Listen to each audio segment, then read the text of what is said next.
Hi friends, మీలో ఎంతమందికి మన భారతదేశ చరిత్రలోనే అత్యంత పురాతనమైన దేవాలయం కోసం తెలుసు? మన భారతదేశ చరిత్ర కోసం చెప్పాలంటే దేవాలయాలు ముఖ్య పాత్ర పోషిస్తాయి. మన భారతదేశం ఆధ్యాత్మికత మరియు గొప్ప సాంస్కృతిక వారసత్వంతో నిండిన భూమి. ప్రపంచంలో ఉన్న ఎన్నో పురాతన దేవాలయాల్లో కొన్నింటికి మన భారతదేశం నిలయంగా చెప్పొచ్చు. ఈ నిర్మాణ అద్భుతాలు దేశంలోని ప్రాచీన మతపరమైన ఆచారాలను ప్రదర్శించడమే కాకుండా వాటిని నిర్మించిన మన పూర్వీకుల నైపుణ్యానికి, భక్తికి నిదర్శనంగా నిలుస్తాయని చెప్పొచ్చు. ఈ వీడియోలో మనం మన భారతదేశ చరిత్రలోనే అత్యంత పురాతనమైన 10 దేవాలయాలు, వాటి హిస్టరీ ఇంకా ఫీచర్స్ కోసం తెలుసుకుందాం. ఇంకా లేట్ చేయకుండా వీడియోలోకి వెళ్దాం. Welcome to HCS talks. Number 1, Mundeshwara Devi temple. ఈ ఆలయాన్ని మనం మన భారతదేశ చరిత్రలోనే అత్యంత పురాతనమైన ఆలయంగా చెప్పవచ్చు. దీన్ని క్రీస్తు పూర్వం 625వ సంవత్సరంలో నిర్మించారు. ఈ ఆలయం బీహార్ రాష్ట్రంలో కైమూర్ జిల్లాలోని రామ్నగర్ అనే గ్రామంలో ఉంది. దీన్ని దుర్గామాత ఇంకా శివుని ఆరాధనకు అంకితం చేశారు. ప్రపంచంలో ఉన్న అత్యంత పురాతనమైన హిందూ దేవాలయాల్లో ఇది కూడా ఒకటి. దీని స్పెషాలిటీ ఏంటంటే ఇది ఒక ఆక్టోగోనల్ షేప్లో ఉంటుంది. ఇది కైమూర్ పీఠభూమిలో ఉన్న ముండేశ్వరి కొండల్లో ఉండడంతో అక్కడ చాలా పీస్ఫుల్ ఎన్విరాన్మెంట్ ఉంటుంది. అలాగే అక్కడ ఉన్న మండపాలు, శిఖరాలలో ఉన్న రాతి శిల్పాలు పురాతన కాలంలో జీవనం ఎలా ఉండేది, అప్పట్లో మన పూర్వీకులు ఎలా ఉండేవాళ్ళు అనేది మనకి స్పష్టంగా చూపిస్తాయి. Number 2, Mahabodhi temple. ఈ మహాబోధి టెంపుల్ బీహార్ రాజధాని పాట్నాకి 96 కిలోమీటర్ల దూరంలో ఉన్న బోధ్గయాలో ఉంది. దీన్ని క్రీస్తు పూర్వం 6వ శతాబ్దంలో నిర్మించారు. ఈ మహాబోధి దేవాలయం గౌతమ బుద్ధుడు జ్ఞానోదయం పొందిన ప్రదేశంగా బౌద్ధ మతంలో అపారమైన ప్రాముఖ్యతను కలిగి ఉంది. ఈ దేవాలయంలో ప్రశాంతమైన వాతావరణంలో బోధి వృక్షం ఉంది. లోకంలోని బాధలన్నింటినీ చూసి చెలించిపోయి ఈ బాధలకు అంతమొందించాలని యువరాజు సిద్ధార్థ గౌతముడు ఈ వృక్షం కింద కూర్చొని జ్ఞానోదయం పొంది గౌతమ బుద్ధునిగా మారి బౌద్ధ మతాన్ని స్థాపించి కోట్లాది మందికి భగవంతుడిగా మారారు. యునెస్కో వరల్డ్ హెరిటేజ్ సైట్గా ఈ పురాతన ఆలయం భారతదేశంలోని పురాతన ఇటుక నిర్మాణాలలో ఒకటిగా గుర్తించబడింది. ఈ మహాబోధి ఆలయ సముదాయం ప్రపంచవ్యాప్తంగా బౌద్ధ మత వ్యాప్తికి నిదర్శనంగా నిలుస్తుంది. Number 3, Badami cave temples. Badami గుహ దేవాలయాలు కర్ణాటక రాష్ట్రానికి ఉత్తరం వైపు ఉన్న బాగల్కోట్ జిల్లాలోని బాదామి టౌన్లో ఉన్నాయి. ఈ బాదామి కేవ్ టెంపుల్స్ మన రాక్ కట్ ఆర్కిటెక్చర్కి అద్భుతమైన ఉదాహరణగా చెప్పవచ్చు. ఈ బాదామి గుహ దేవాలయాలు చాళుక్య రాజ్యవంశం ఆధ్వర్యంలో కళాకారులచే చెక్కబడ్డాయి. 6వ శతాబ్దం నుండి 8వ శతాబ్దం వరకు కర్ణాటకలో చాలా వరకు చాళుక్యులు పరిపాలించేవారు. ఆ టైంలో వాళ్ళు వాతాపి అనే ప్రాంతాన్ని రాజధానిగా చేసుకొని వారి పాలన సాగించేవారు. ఆ వాతాపిని ఇప్పుడు మనం బాదామి అని పిలుస్తున్నాం. ఈ దేవాలయాలు హిందూ, జైన, బౌద్ధ మతాలకు ప్రతిరూపాలుగా నిలిచాయి. ఈ పురాతన గుహలు చాళుక్య రాజ్యవంశం యొక్క కళాత్మక వాస్తుశిల నైపుణ్యాన్ని ప్రదర్శిస్తాయి. బాదామి కేవ్ టెంపుల్స్లో ప్రధానంగా 4 గుహలు ఉన్నాయి. ఒక్కో గుహ ఒక్కో దేవునికి అంకితం ఇచ్చారు. మొదటి గుహ శివుడికి అంకితం చేయబడింది. ఇందులో మంత్రముగ్ధిని చేసే 18 చేతుల నటరాజ విగ్రహం ఉంటుంది. రెండవ గుహ విష్ణుమూర్తికి అంకితం చేయబడింది. ఇందులో విష్ణుమూర్తి వరాహ అవతారంలో వచ్చి భూదేవిని కాపాడడం, వామన అవతార శిల్పాలు కళ్ళకు కట్టినట్లుగా ఉంటాయి. మూడవ గుహ కూడా విష్ణుమూర్తికి అంకితం ఇచ్చారు.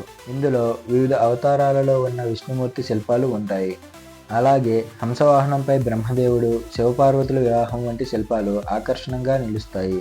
4వ గుహ జైన మతం రక్షకుడు, ధర్మబోధకుడు అయిన తీర్థంకరులకి అంకితం ఇచ్చారు. ఈ గుహని ఆఖరిగా 7వ శతాబ్దం చివరిలో నిర్మించారు. ఈ గుహలో బాహుబలి, పార్శ్వంత వంటి తీర్థంకరుల శిల్పాలు ఉన్నాయి. Number 4, Durga temple, Aihole. ఈ దుర్గా టెంపుల్ కర్ణాటకలో ఉత్తర ప్రాంతానికి చెందిన బాగల్కోట్ జిల్లాలో ఐహోల్లో ఉంది. ఈ టెంపుల్ని 8వ శతాబ్ద ప్రారంభంలో నిర్మించారు. ఈ దేవాలయాన్ని కూడా చాళుక్య రాజవంశస్థులు నిర్మించారు. ఈ ఆలయాన్ని సూర్య భగవానుడికి అంకితం చేసినప్పటికీ ఈ ఆలయానికి దుర్గా అని పేరు పెట్టారు. ఎందుకంటే దుర్గా అంటే రక్షకుడు అని అర్థం. సూర్య భగవానుడు రక్షకుని రూపంలో తమని కాపాడుతూ ఉంటాడని అక్కడి ప్రజలు విశ్వసిస్తూ ఉంటారు. అలాగే ఈ దుర్గా ఆలయం శైవ మతం మరియు వైష్ణవ మతాల యొక్క ప్రత్యేక సమ్మేళనాన్ని ప్రదర్శిస్తుంది. Number 5, Ambernath temple.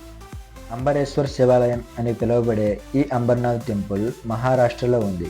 ఈ దేవాలయాన్ని క్రీస్తు శకం 1060వ సంవత్సరంలో శిలాహార్ ప్రాంతాన్ని పరిపాలించే చిత్తరాజు నిర్మించాడు. ఈ ఆలయాన్ని పాండవులు ఒకే రాయితో నిర్మించారని చాలామంది నమ్ముతారు. ఈ పురాతన ఆలయం గభారా అని పిలువబడే పెద్ద గదిని కలిగి ఉంది. ఈ దేవాలయంలో శివలింగ రూపంలో శివుడు కొలువుదీరున్నాడు. మహాశివరాత్రి రోజున ఈ ఆలయానికి పెద్ద సంఖ్యలో భక్తులు వస్తారు. ఈ దేవాలయం చరిత్ర మహాభారతంలోని పాండవులతో అనుబంధం కలిగి ఉన్నట్లు చాలామంది నమ్ముతారు. Number 6 Kailasa temple Ellora. Kailasa temple మహారాష్ట్రలోని ఛత్రపతి సంభాజినగర్ జిల్లాలో ఉంది. ఈ ఆలయం శివునికి అంకితం ఇవ్వబడింది. ఈ ఆలయాన్ని 8వ శతాబ్దంలో నిర్మించారు. శివునికి అంకితం చేయబడిన ఈ ఆలయం అద్భుతమైన శిల్పకళకి నిదర్శనంగా చెప్పవచ్చు. దీని యొక్క ప్రత్యేకత ఏంటంటే దీన్ని కేవలం ఒకే రాతిని చెక్కి నిర్మించారు. ఇది రాతితో చేసిన ఆలయాల్లో ప్రపంచంలోనే అతిపెద్ద దేవాలయం. ఈ పురాతన దేవాలయం మన దేశ హస్తకళాకారుల నైపుణ్యానికి నిదర్శనంగా నిలుస్తుంది. ఈ దేవాలయంలో దేవతలు, ఖగోళ జీవులు, ఇంకా రామాయణ మహాభారత కథలు శిలారూపంలో చెక్కి ఉన్నాయి. Number 7 Lingaraja temple Bhubaneswar. లింగరాజ ఆలయం ఒడిశా రాష్ట్ర రాజధాని భువనేశ్వర్లో ఉంది.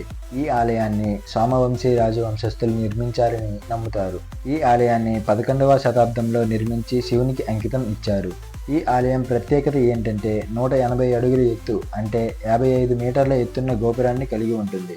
భారతదేశంలోని శైవ పుణ్యక్షేత్రాలలో లింగరాజ ఆలయం ఒక ముఖ్య స్థానం కలిగి ఉంది. శివుని దివ్య ఆశీస్సుల కోసం దేశ నలుమూల నుండి భక్తులు ఈ ఆలయాన్ని సందర్శిస్తారు. Number 8 Chennakesava temple. చెన్నకేశవ ఆలయం కర్ణాటక రాష్ట్రంలో హాసన్ జిల్లాలో బేలూరులో ఉంది. దీని నిర్మాణాన్ని హొయసల సామ్రాజ్య రాజధాని బేలూరులోని యాగాచి నది ఒడిన 1117లో విష్ణువర్ధనుడు అనే రాజు ప్రారంభించాడు. ఈ ఆలయ నిర్మాణం 3 తరాలలో జరిగింది. దీన్ని నిర్మించడానికి 103 సంవత్సరాల కాలం పట్టింది. ఈ సోప్ స్టోన్ టెంపుల్ని చెన్నకేశవుని రూపంలో ఉన్న విష్ణుమూర్తికి అంకితం ఇచ్చారు. ఈ ఆలయం నదికి సమీపంలో ఉండడంతో సహజ మరియు ఆధ్యాత్మికంగా సౌందర్యంగా ఉన్న వాతావరణం కలిగి ఉంటుంది.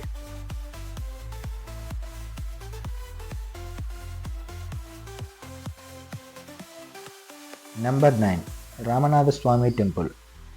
తమిళనాడులోని రామేశ్వరం ద్వీపంలో ఉన్న రామనాథస్వామి దేవాలయం మహాశివునికి అంకితమైన పవిత్ర క్షేత్రం.